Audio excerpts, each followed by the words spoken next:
on propelling herself out of this shelter, away from the circumstances of her past, towards something solid, ambitious. And as I came to experience her, within and beyond her story, one thing was clear to me. If Camila couldn't use her wits and persistence to make the system work for her, no one could. I was at the shelter where Camila was temporarily living because I wanted to witness and understand how deepening inequality is lived in America, and particularly in New York, a city that gets richer as the poor get poorer. This city is a funhouse mirror of national inequality, displaying class differences in their most exaggerated forms. At the shelter, I met women whose backgrounds varied, but who all had nowhere to go when they showed up with their bags and nowhere to go when they packed them once it was time to leave. I first moved to the city in 1992, when homelessness was considered a national crisis. The night I unpacked my bags, 23,482 people slept in the city's public shelters. By the evening I met Camila in 2015, that number had ballooned to over 60,000 people in the city's mainstream shelters, where in total that year, over 127,000 people spent at least a night. That year, thousands more were housed in specialized shelters for domestic violence survivors, homeless youth, or people with HIV/AIDS. And thousands more housed in hotel rooms or dilapidated apartments awaiting an eligibility determination for temporary housing assistance were denied ongoing aid. On the streets, in parks, on subway trains, over sidewalk vents, thousands more tried to find comfort on a strip of cardboard, a bag stuffed with whatever could be carried or scrounged. A crisis of far greater magnitude is growing. We see men mostly, their stench pushing passengers to the other side of the train car or sitting on the edge of the sidewalk behind a cardboard sign.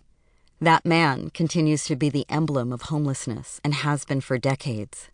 But there's a much larger homeless population in the city, an invisible one carefully made up, often headed to work or school, clustered down at the other end of the subway car with everyone else, avoiding that man in a greasy parka on a summer's day. Homeless.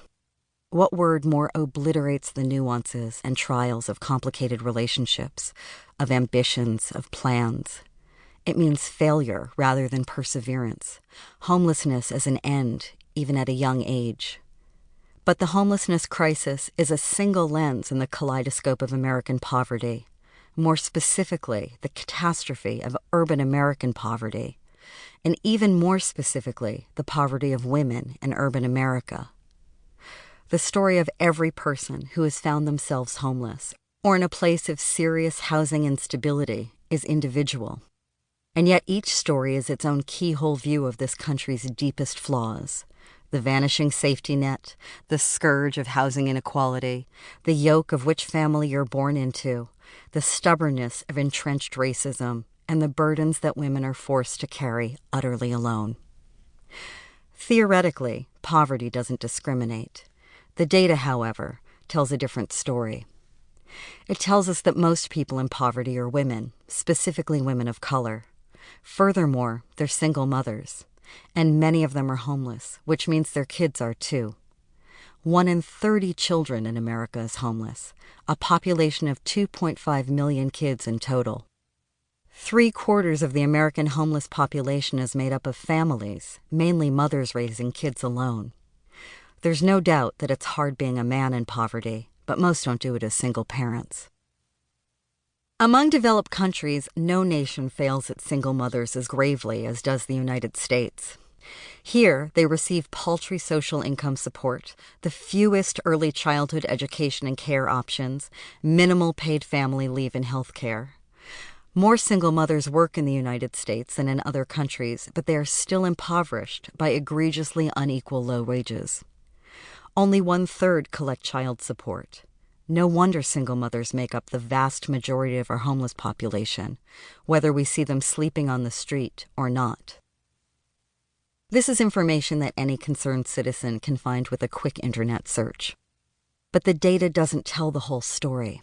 We encounter so few stories about the homeless who apply lipstick, change a diaper and go to work or to class, or to the infinite linoleum-floored, fluorescent-lit waiting rooms of our failing...